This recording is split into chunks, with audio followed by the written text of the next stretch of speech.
You are listening to the MVP Podcast. What is going on, MVP Podcast? It is your host with the most, Mr. Mitch Gibson, joined by a very special guest. And I guess every guest I have is special. Mr. Nick Aube, coming to us from Producer Systems out of New Hampshire. Come on, tell me that I hit that correctly, Nick. Welcome to the show, my friend. Hopefully you're having a great start to the week, my brother. Appreciate your time. Dude, appreciate having me on. I'm so excited I cut you off, dude. You nailed it. No, I appreciate it. You nailed the damn intro. I tried to be that guy. You know, you hear like the Pat McAfee shows of the world, or you know, you tune into a radio show on Sirius XM, if people even do that anymore, and they just the introductions are just glorious. And I said I strive to have a glorious introduction for everyone as much as I can, but also that comes with preparation work and knowing who you're talking to. I just asked Nick where he lived about 36 seconds ago when we first started the show, so I'm proud of my ADHD mind for putting two and two together and getting that corrected and ready to rock and roll. New Hampshire, what's New Hampshire like? I've never been. So, dude, depends where you go. I live out.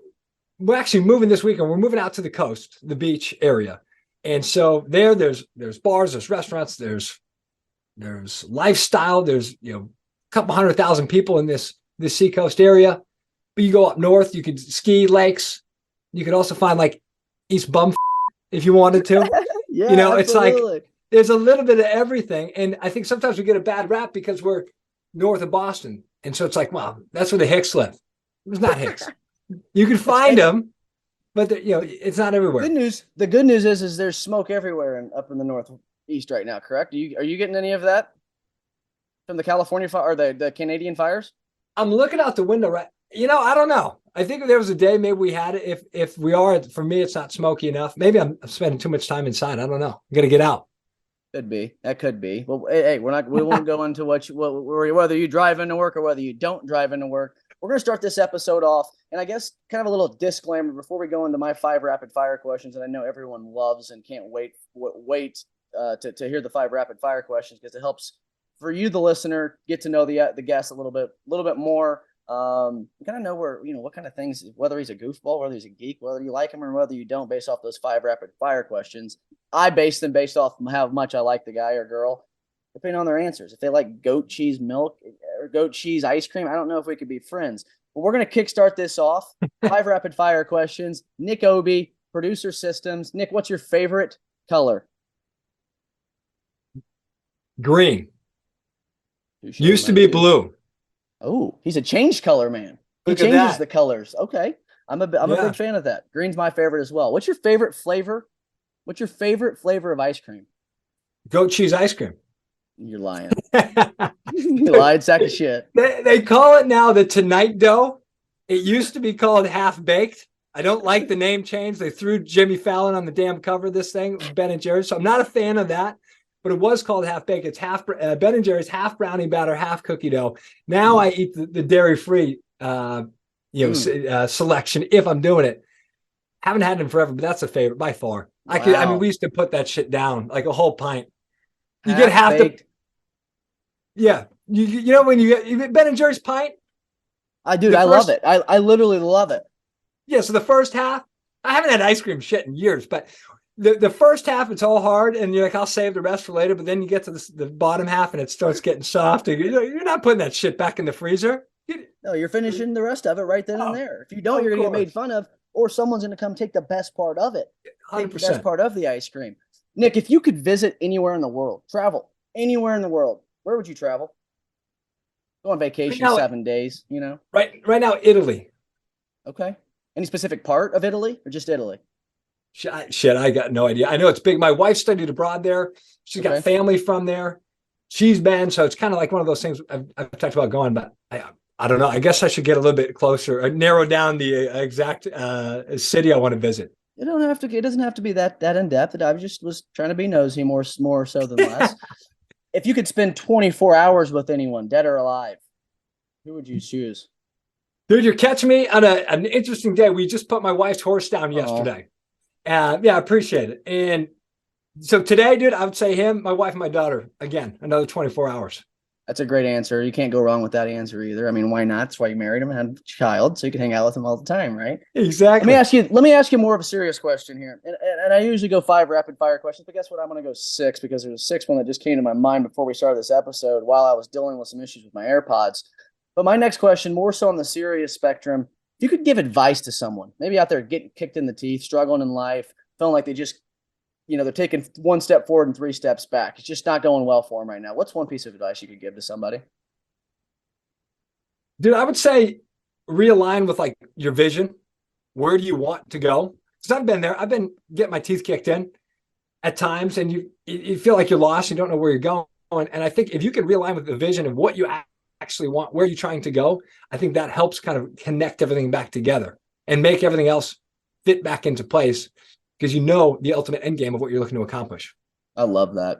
That's a great answer. And sometimes you just have to hit the pause button, and I love that. I think if you're struggling, I told someone this the other day, I said, those like, I don't know if it was Office Depot or Office Max, but it was the click the button. It was that was easy button, right? Yeah.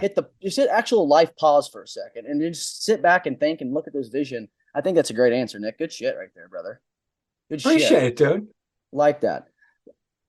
What is music? So music is something that drives me, puts me in my element.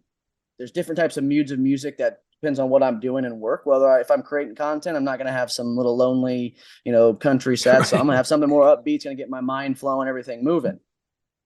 So my 5th question, what's your favorite type of music? Who's your favorite band, musician, artist? Name it.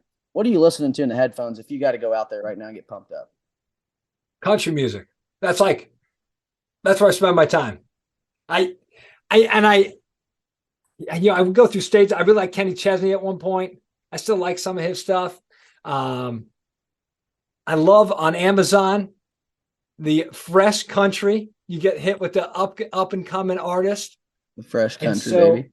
That's probably where I'm listening most of my music. Right now in the morning, though, my daughter, we're making smoothies every morning. We got the Jack Johnson playlist rolling. Ooh, rediscover banana pancake. But is it banana pancakes? A little banana that pancakes pops up. Oh yeah. Okay. So I'd say country in that. Talk to him, kid. So you got to listen to music in headphones. Whether you got AirPods, whether you've got the cordless ones, whether you got the ones with the cord, still the OGs that go into the desktop of your computer that I still have to use a little bit of. But this is a really weird, but honestly very interesting question. I had issues with my AirPods right before we started. Nick, true or untrue? I couldn't figure it out. True. One was working, the other one wasn't. But when I take an AirPod out, I know they each have little gestures that you can do on them. But if I'm pulling an AirPod out, to my understanding, no matter if you have one in or you have 2 of them in. So if I have my right one in, no big deal. I could hear it. If I have my left one in, no big deal. I could hear it. But if you were to only have one earphone in, which ear are you putting your earphone in? My right ear. Okay, that's it. That's how I was. But I'm like, how many people probably grab that and go left ear? Are they lefty though? That's a discovery. I'm sitting here. That was a great question. I'm not going to ask every single person that comes on this show, Nick. Are you a right or a left earphone wearer? I don't know why the right ear for me. It's because I'm right-handed. I don't know if it's just easier because I'm easier. Yeah, that's what I'm thinking. Or what? You know what happened to me the other day? The first time in a long time. I had my earbuds in all day, and I've got these blue light glasses I wear a lot of times, and that's why I'm not wearing them right now. I took it off at the end of the day. I was done. I felt like I was wearing the earbuds and the glasses for about 5 hours after I was done working. Just because they had just like worn themselves into your soul. Yeah, it was ridiculous. Yeah, shit. Weird question, right? Yeah, but I like it. Should I take that out? You think? No, I think we leave that in there because it brings up a great. That wasn't like a. Oh, we're gonna roll right into this question. That just brings us into our conversation about insurance, which is why we're all here, right? And why you're listening to the episode. But when you think about it truly, when you think about processes, you think about agencies that you're working at, agency you own, agency you're consulting at. What is the common thing about insurance agencies? They're all different. Your agency's different than mine. Mine's different than yours. Person who grabs his AirPod case, there's people out there that probably don't even think about what ear they don't even care what ear they put it in, as long as they can hear the message or hear what they're listening to through the earphone of the speaker.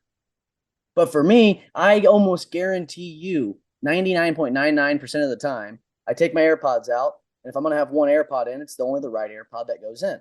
For me, that's just what it is. But others people that probably use the left AirPod. Everybody's different. Everybody's different in the way that they do their processes. Nick here focuses on with, not only with just producers, but when you think about commercial lines insurance and commercial lines producer, you think about the broker of record, agent of record, call people. You have got a bunch of little different names, right? But when you think about the broker of record and saying, hey, sign here, I need this. And how do we get to that point of getting his signature on a piece of paper? Everybody's process is different in how they do it, right? Mm-hmm. What's one big misconception people take, I guess, when coming in? Say I'm a new agent, less than 3 years in this business, maybe even less than 2 years in this business. What's so scary about broker records and agent of records for people that just run away from them? Because I wish I was taught that from the beginning. It would have changed the way that I wrote insurance, I think, indefinitely. Dude, I totally agree with you. It's not taught. You come into whatever agency, the system, for the most part, they teach go out and quote. Like that's how they teach. I was about a year and a half in the business. No shit, not even. I think I was like 8 months in, and I was interviewing for jobs out in San Diego as a producer. I'm from the East Coast. I want to move out there. Sit down at this interview, and the guy goes, "Hey, well, we only BOR here. That's it." And I was like dumbfounded. And I literally asked the guy, this is a damn job interview. And I go, well, how the hell am I supposed to write new business? The guy's been in the business 20 years. They had a multi-million-dollar agency. They only BOR. They're clearly writing freaking business. Sure. And I asked him, hey, how am I gonna write new business? He looked at me and goes, dude, I think you'd be better off as an underwriter for 5 years, understand the business, and then come back to me. And I was pissed. I'm like, this guy's an asshole. I'm not going to go be an underwriter. I'm a damn producer. But what it did was it opened up my eyes to there might be a different way.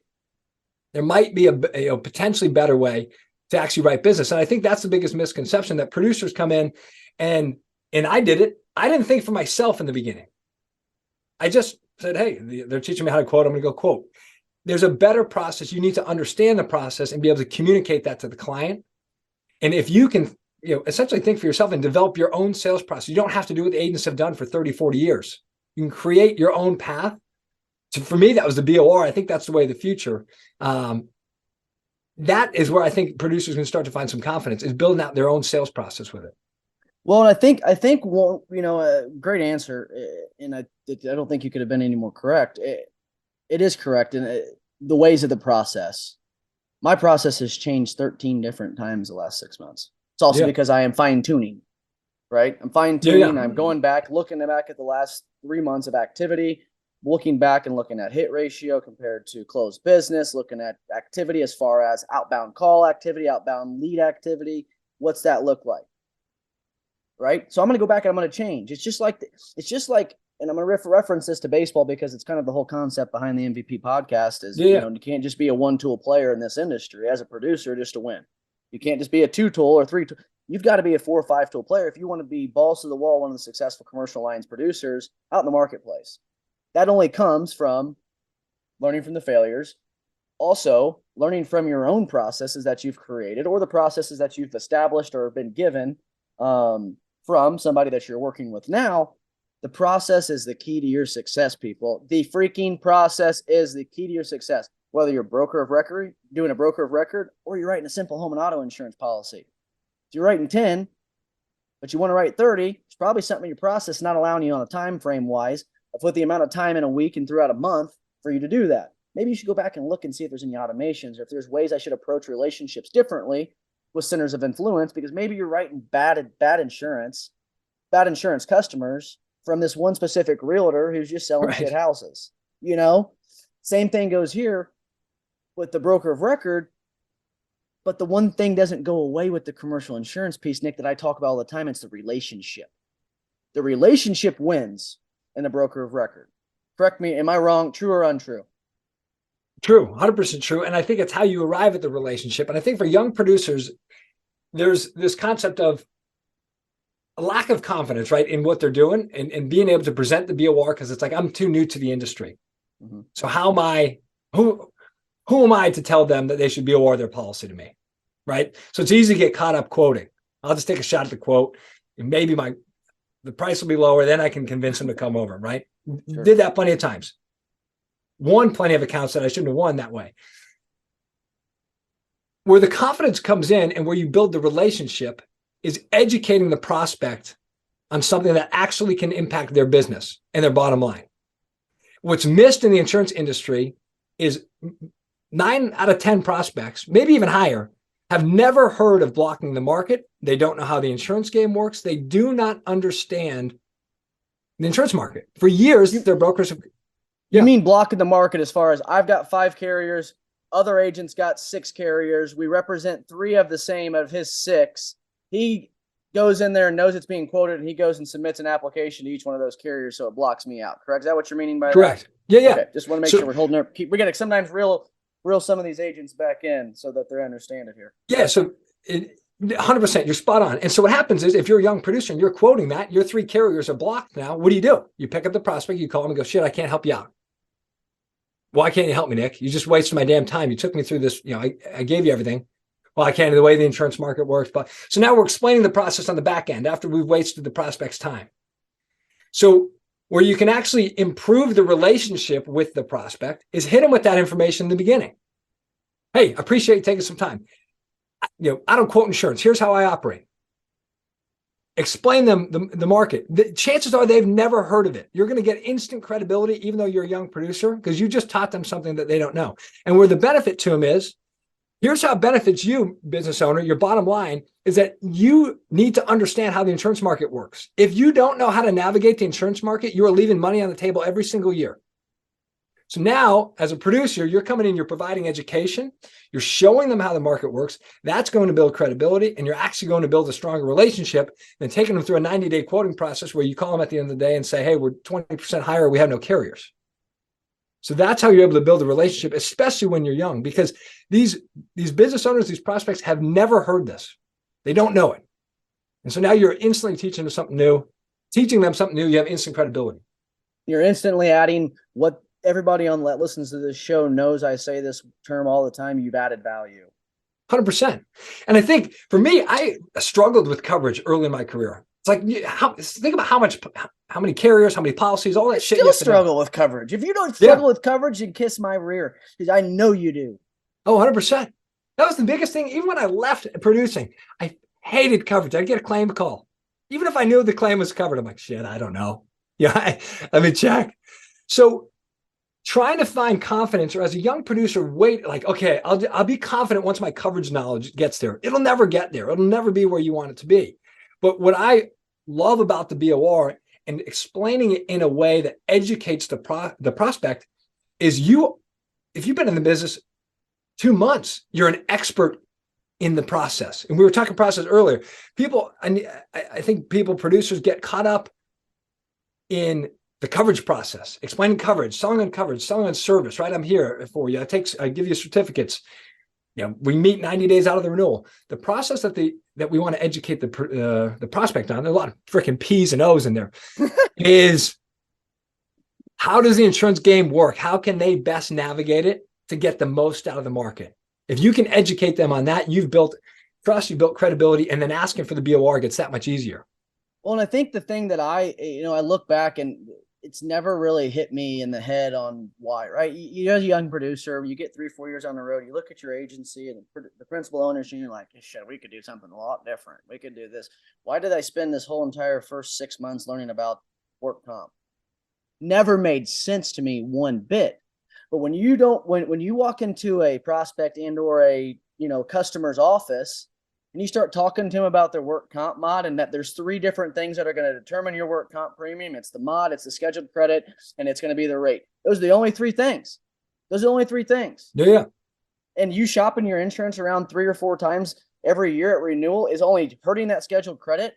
And I can't go and get the best rates and numbers and credits to my agency or to my carrier that wants to write you, because you could do the same thing to us next year, right? Having those little, even knowing a fourth of how to read a work comp modification factor worksheet, only knowing how to read a fourth of that, you're better than half the agents out in the world, because they don't understand how to read a work comp EMR or work comp mod worksheet. But now I'm so glad that's all I learned how to do the first couple of months. so that I could be the professional and sound as professional and to sound like I know as much as I can, being as young as I was at 22, 23 years old, and getting told no by that manufacturer. I wasn't going to be told by that manufacturer because I knew more about his work comp than the manufacturer knew about his work comp. 100%. And you can take things, you can take the mod, you can take how the insurance game works. You can take how to negotiate coverage. If you're not a coverage expert, you can, okay, here's how we negotiate the right coverage to make sure you're getting the best. And so educating them on the process is where you actually win credibility, you build that relationship. They've never heard some of this stuff. And I think that's what a lot of young producers think, well, they must already know that. Their broker must have told them about blocking the market. And if they knew that, they wouldn't be having you in there to quote. That's right.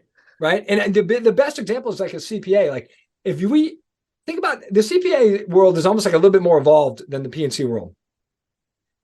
You've got one CPA that can file your taxes. Just one. The IRS is only going to take one tax return. There's all this bullshit that you have to put together to get your taxes done. Think about if the way we manage our taxes was CPAs coming out to us, hey, give me your information. Let me see if I can get a better deal from the IRS. And you're meeting with 2 or 3 of them every year. And you're providing all this stuff. And then they come back and say, hey, somebody already submitted to the IRS. I can't help you this year. You'd be pissed if you found out only one CPA can go to the IRS. So what you really are doing is saying, okay, it's 2 parts to the process. Who do I want to represent me? What CPA is going to actually help me, lower my tax liability? Who understands the process and the system the best? Yeah, the tax language is important, but who's going to help me do that? Then I'm going to pick them, and then we'll go file our taxes. Then we'll get the information together. It's the same with the insurance industry. It's up to the producer, though, to position it that way because the consumer doesn't know. He doesn't know. He or she does not. There it is. They don't know. Yeah. Insurance is Spanish. It's correct. Swahili. It's whatever you want to other people. The insurance language, insurance glossary is third world country language to them. Yeah, they don't understand it. They think that you at your agency have your own insurance that you can go get, and then that agency has their own insurance. They don't fully understand that we're all going to, every insurance agent is going to the same insurance company. And so that's where I think go ahead. Go. No, you finish that. That's where you said that's where what? Go ahead. I was just saying that's why I think young producers can get confidence from maybe not day one, but 30 days in, how the system works. And that's what you're educating the prospect on. And that's what you start to sell them on. At what point are you as the producer reaching out to a prospect? If you're on a broker of record, if I got this manufacturer here, he renews on August 26th. Yep. Okay. He renews on August 26th. Let's just go easy. Let's go say you go September 1st.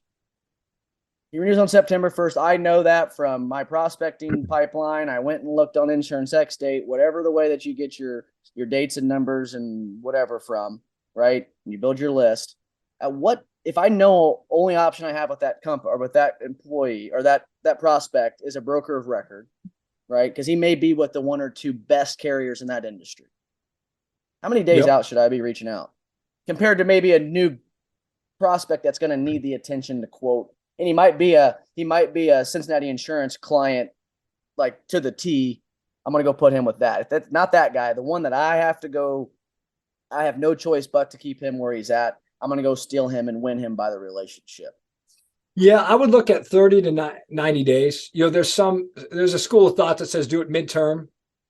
I tried that for a period of time and I struggled with it because what I found was people just got through their renewal. They just got through this bullshit they didn't want to deal with. And I'm like, hey, you want to do it again? Like, no. Like, not really, dude. Why don't we do it at when it actually renews? So for me, that was a sweet spot. What is beautiful about the insurance industry is there's a built-in sense of urgency with the expiration date. That prospect has to make a decision by that date.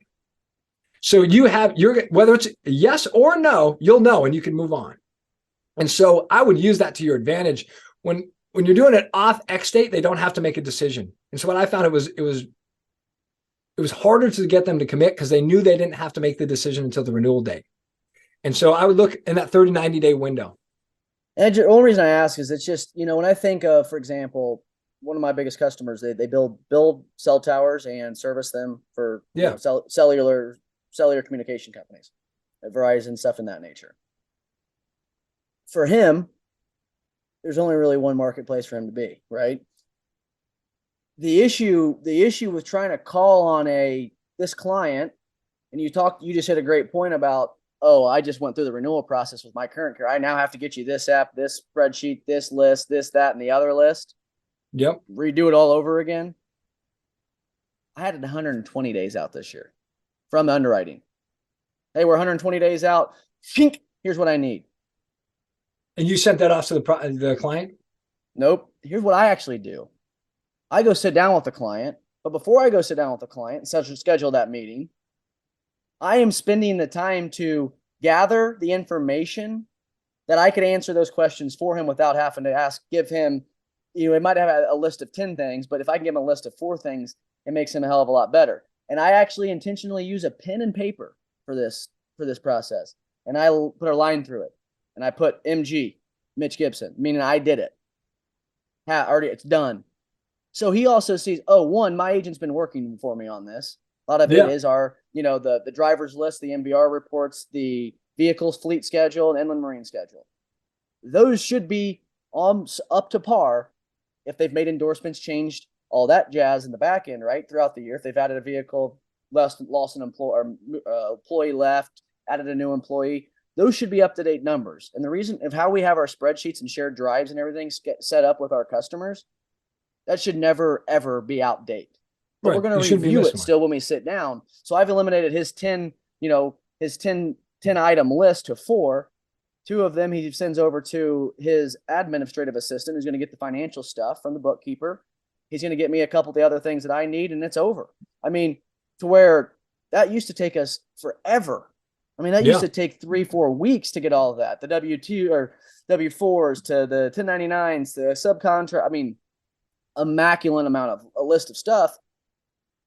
But that carrier, this is the first year I've seen it 120 days out. And it kind of like stopped me for a second, Nick. And it was like, God forbid if I went and called on another TCOM and they're, 100 days out. They've already completed this process. Am I still going to call on that account? I think I'm going to, but I'm probably going to wait a little bit closer to that renewal date time and make sure that process went okay. Because I don't want to also ruin the relationship with that prospect potentially by hammering him with more shit that he needs when he just did all of that the week before.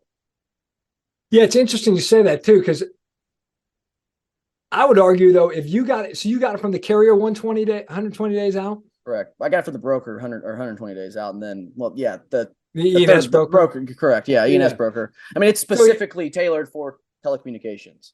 Yeah. So I would still call that prospect, because my guess is their agent, their broker was not as on top of it as you were. They're probably letting that thing sit. So, and I think if you put it back, so what you did, that process, that's how you prospect.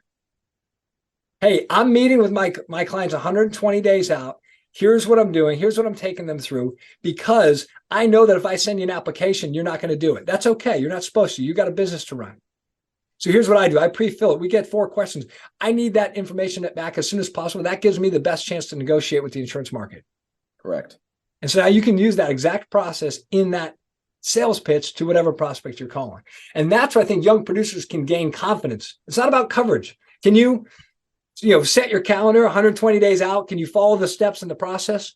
100%. And that's where the confidence, right. If you can't, you work on that. but that's where the confidence comes from.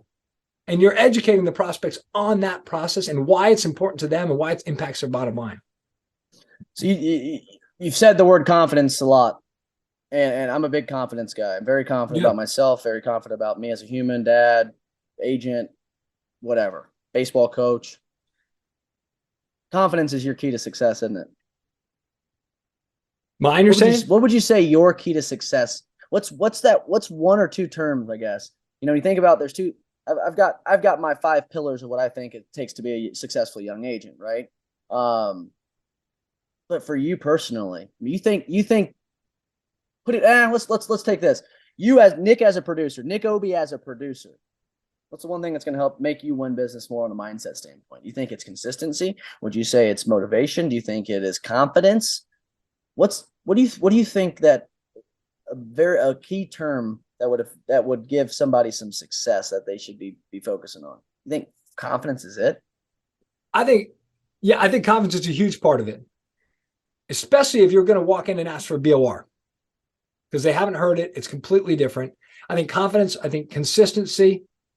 For me, when I look back, I was about 6 years into the business and this BOR system that I built was working. And what was working with it was that I had defined the system. I defined how I wanted to operate. And so that fed to my confidence. So understanding exactly how you want the system to work and how you want to work within your own world, I think gives you confidence, but allows you to stay consistent because you've built out a framework for how you want to operate. I don't know if that makes sense. So I would say it makes complete sense. Confidence and then consistency, but also having the vision, the framework for how you want to operate. Those three things I think are super important because a lot of times I think, especially in this business, it's reactive. We come in and it's like, well, what am I doing today? I got client calls. I got that. You're reacting to whatever's going on. And I took it was probably about 2-3 years ago, I took a high performance course. It was like an 8-week group coaching course, run through how to perform at a high level. First week I hung up the call. I'm like, I'm not doing any of this shit. And I was like pissed off, right? And I showed up the second week. I'm like, damn it. Where I landed was, I'm like, they don't know. They don't get it. It's the insurance industry. They don't get how it works here. It's different. I was telling myself lies, right? Ultimately, it wasn't that much different. There was ways I could change it. Did I have to make did I have to adapt a few things to have it fit the insurance industry? Absolutely. But it didn't mean it didn't work. But what I did was I ultimately ended up building my own framework, how I wanted to operate. And then that allowed me to show up consistently with prospecting because now I wasn't getting my prospecting time eaten away by the client calls or the claims or networking. Dude, money.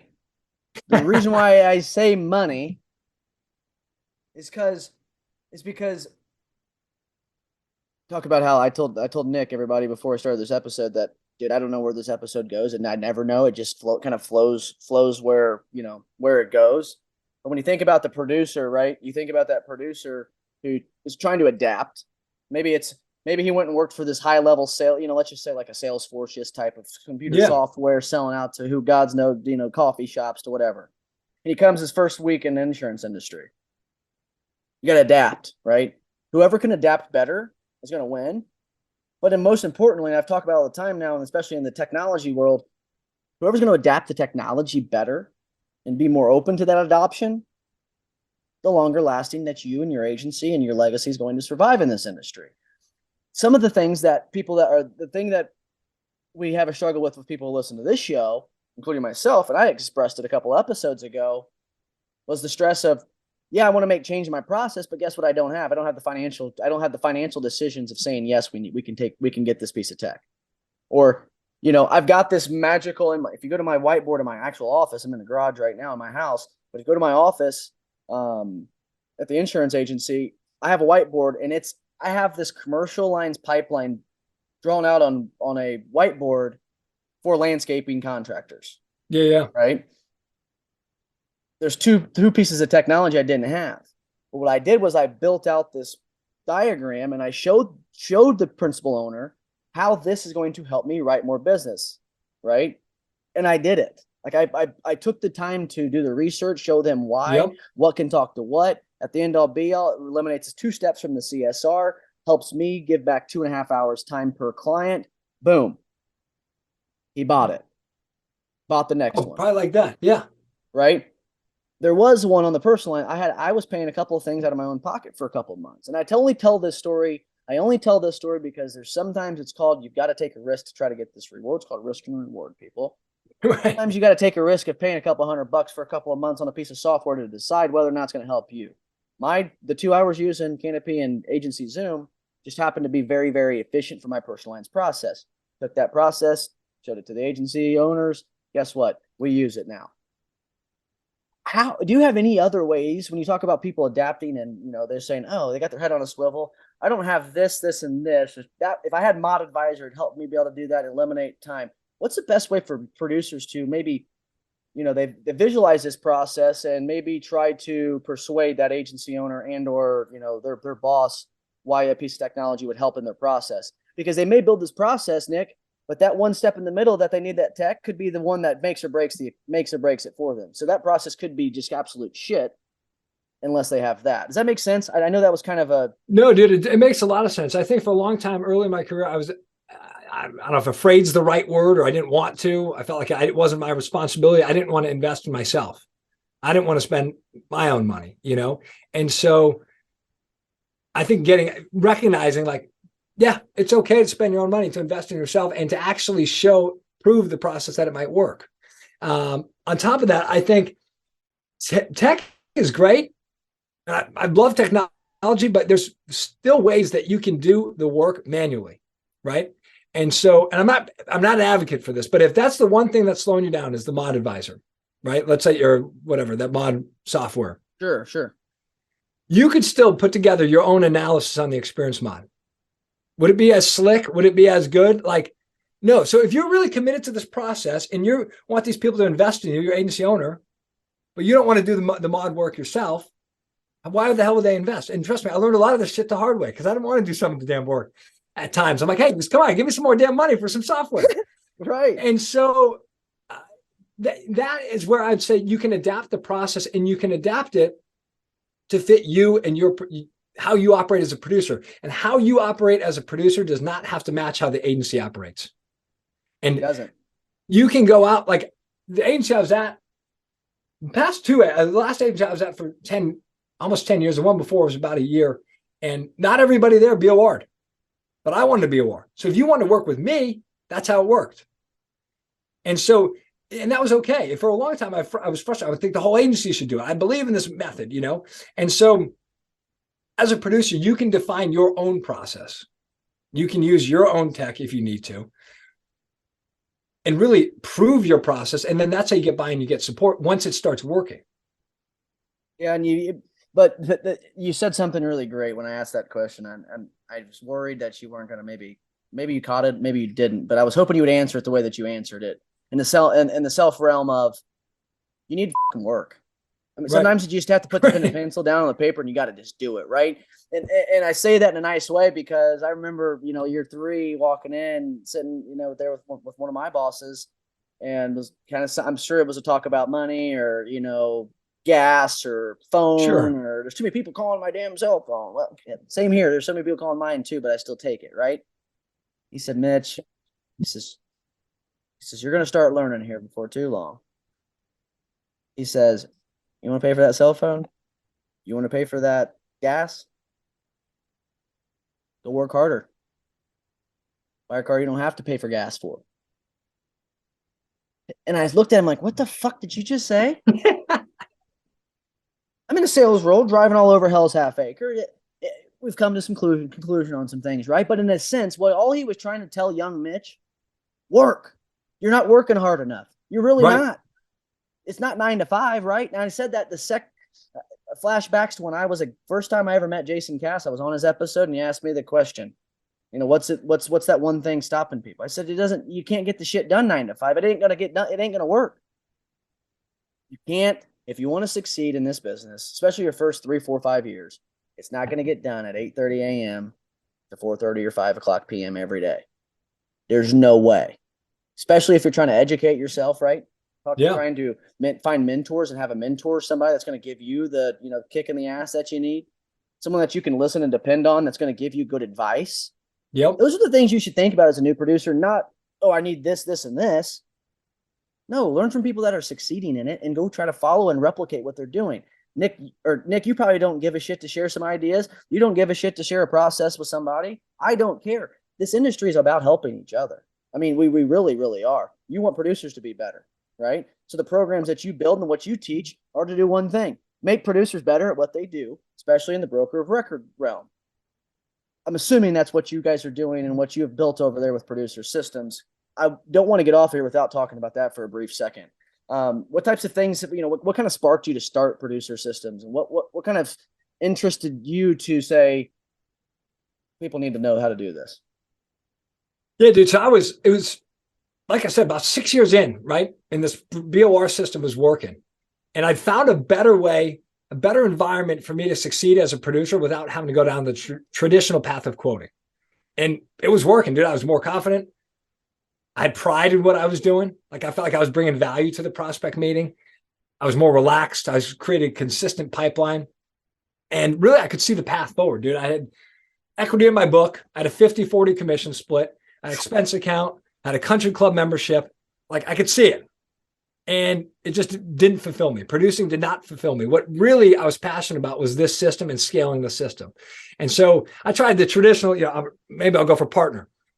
I'll open my own agency. I'll join an agency that's already BORing. We can scale the system that way. I'll build a producer team. None of the stuff actually worked for me. I'm like, wasn't doing it. Ultimately, I landed on coaching insurance producers and teaching them this process, helping them scale with this process. And obviously I'm excited about it. I was, fulfilled by it. But then when I actually started talking to producers and they were excited, they wanted a better way to show up. They wanted a better way to produce, create efficiency, write more new business. That's what really hit for me. I'm like, this is exactly what I want to do. And so that's what we're doing now is helping producers define that path of, what system do they want to run? How can they be successful? How can they create an environment where they can go out and write new business and help them coach on that?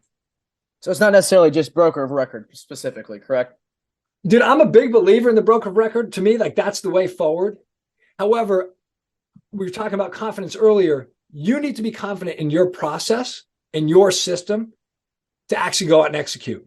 Sure. So if I tell you one thing and you don't want to do that, or you don't feel confident to do that, you're not going to perform well in the sales environment.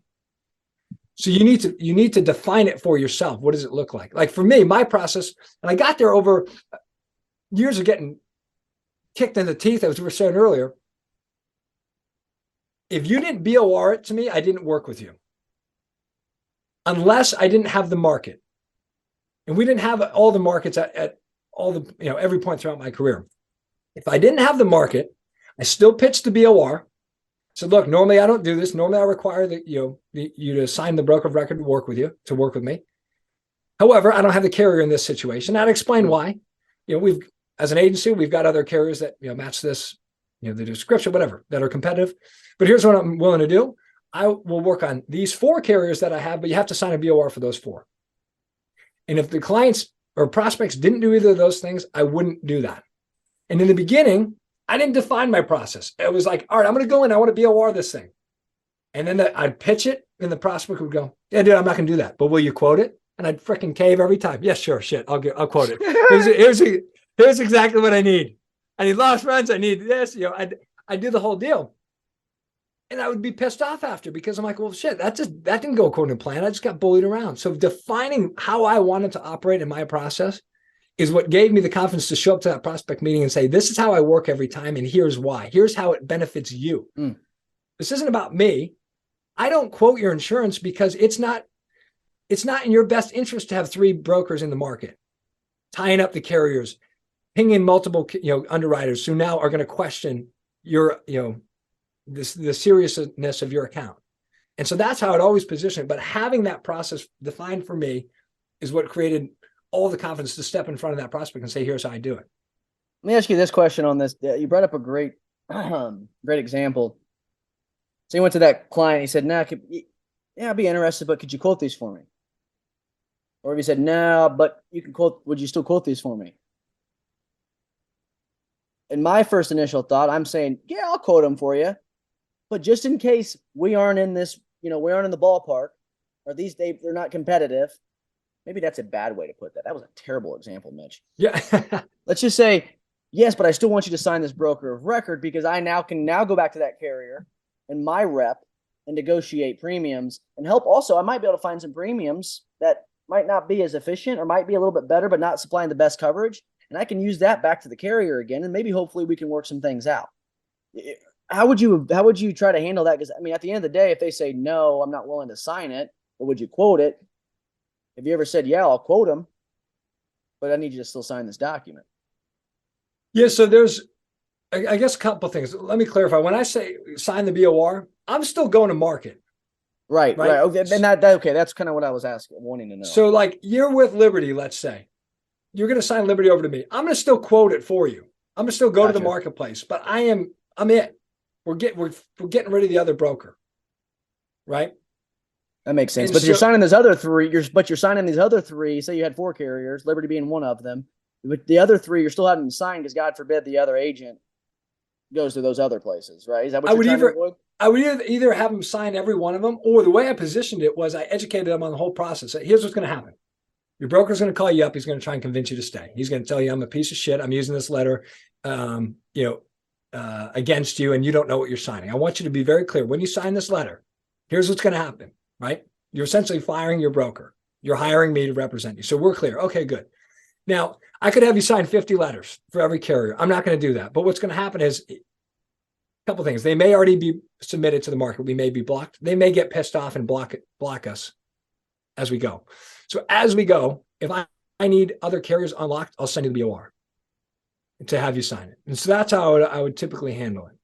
Gotcha. And No, so that that way makes they sense. were in the loop. They knew what the process was. I just wanted to know, as far as like, I think about that all the time. I know Jason Cass, they do a lot of not-for-profit work. It's Yeah. one of the best in the marketplace is West Bend Mutual. They have a division called NSI. It's a specialty division, but it's primarily focused on sports, leisure, not-for-profit, stuff in that nature. And there's not anyone out there that's real competitive even with them, like the K&Ks of the world.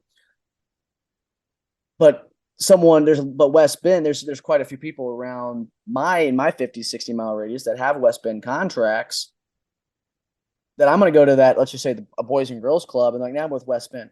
Let me tell you this, you're with the best of the best carriers, right? And I think the emphasizing of the carriers is great. They wouldn't be reaching out to me if they weren't disappointed in something else.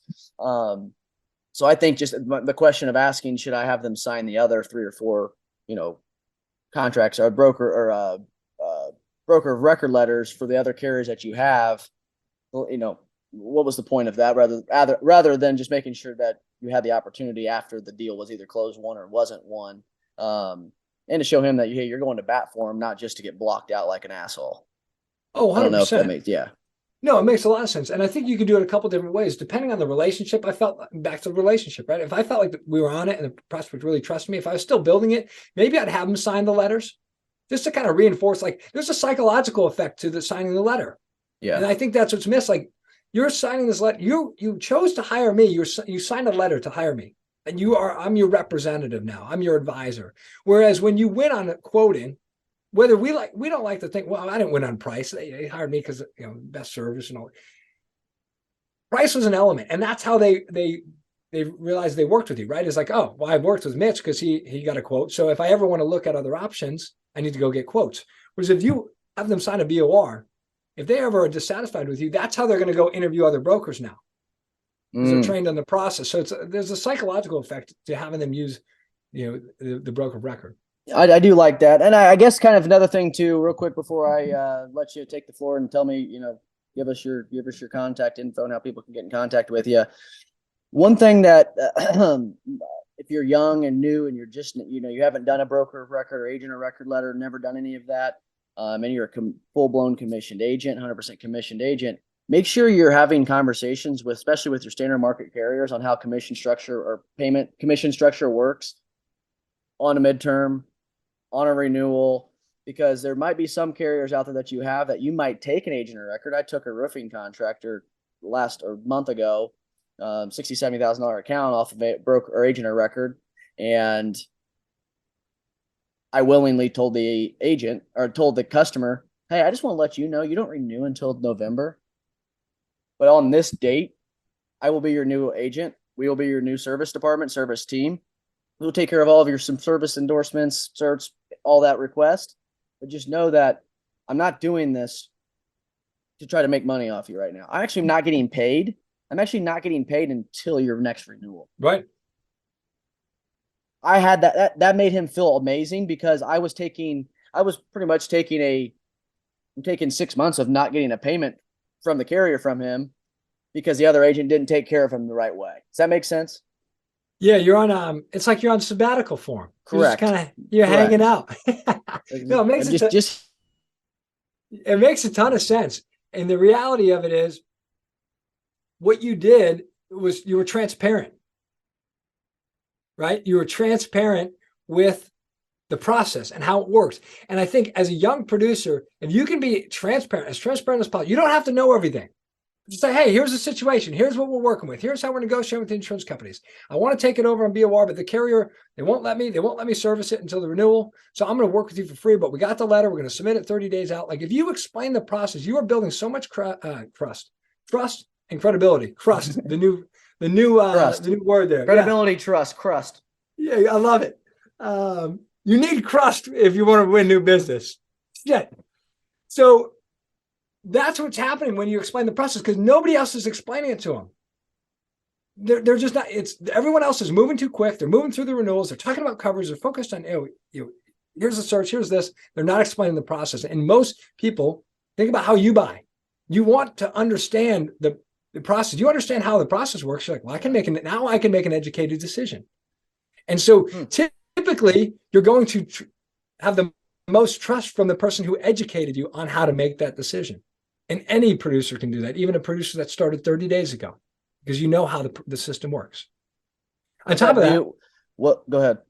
On top of that, what? No. Well, I was going to say it creates efficiency for the business owner. The BOR is literally the most efficient thing you can do as a business owner, as a customer, consumer of insurance, and as a producer. Like, if you're a producer and you go out and quote 10 accounts and you win 3, you just wasted so much time that you could put back into building better relationships with your current clients, your current prospects. You could be prospecting more. You can be studying more. You can be doing a hell of a lot more things than wasting your time with 7 prospects.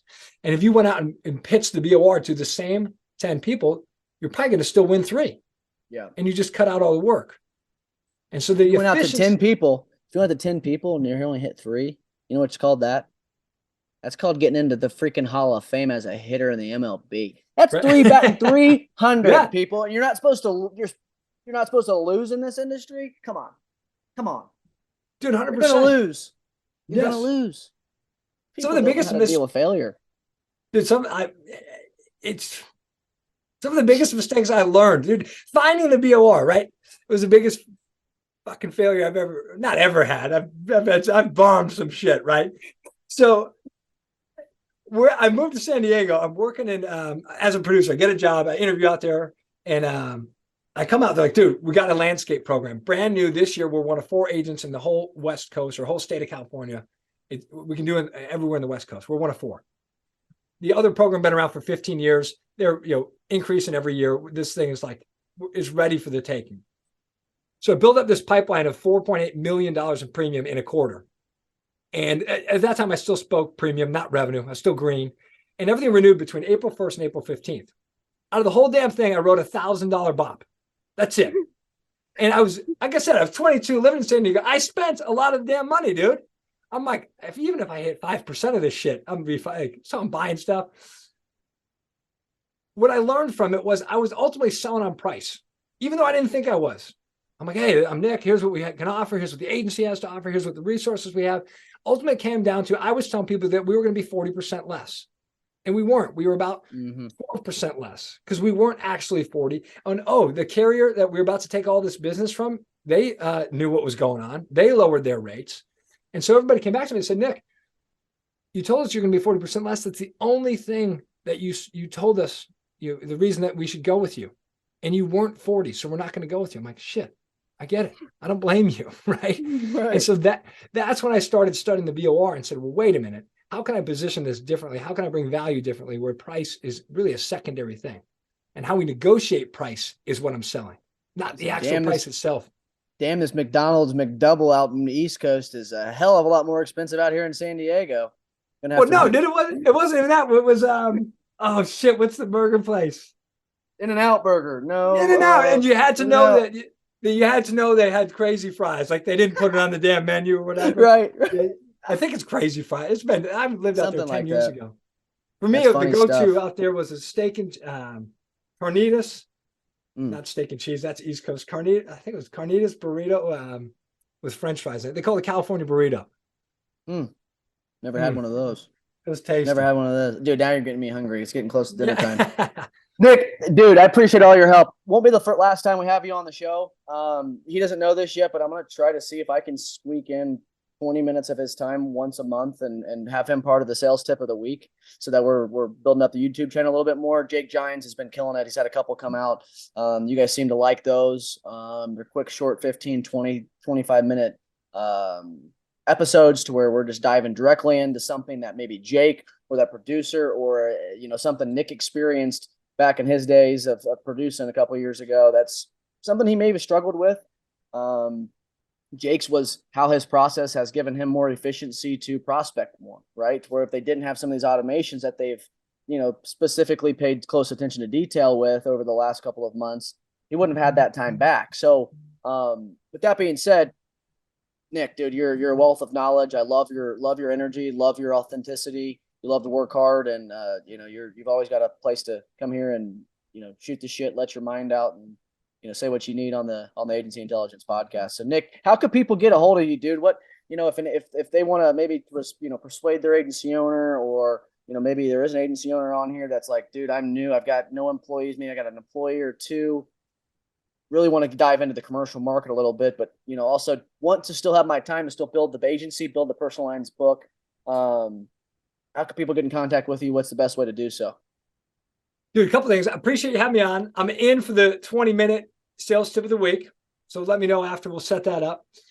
That'll be fun because I can talk about this shit all day long. Same. And my wife would probably prefer I talk about it to somebody else besides her. Sure. Touche. So as far as getting in touch with me, I'm on LinkedIn. Okay. Nick, last name Aube. Actually, shit, it'll be in the show notes, I'm sure. If you get that spelling wrong, at least now they can clarify. Website producer.systems. You can email me, nick@producer.systems. Everyone freaks out. There's no .com. No, it's freaking trendy. Okay. We're moving forward. It's nick@producer.system. All right. On top of that, if you're a producer or you're an agency owner, you want to check it out every Wednesday. Let me make sure I got the date right because I moved it today. Shit, that's not important. It's every Wednesday at 12 Eastern. I run a live call, Producer Systems Live. There's no cost to join. So if you're a producer, hit me up. I'll get you the info. You can sign up. You can sign up right on the website. Live calls every week. Producers throughout the country collaborating on this type of stuff. We're having these types of conversations. Hey, I'm working on the BOR. I'm stuck in this part of the process.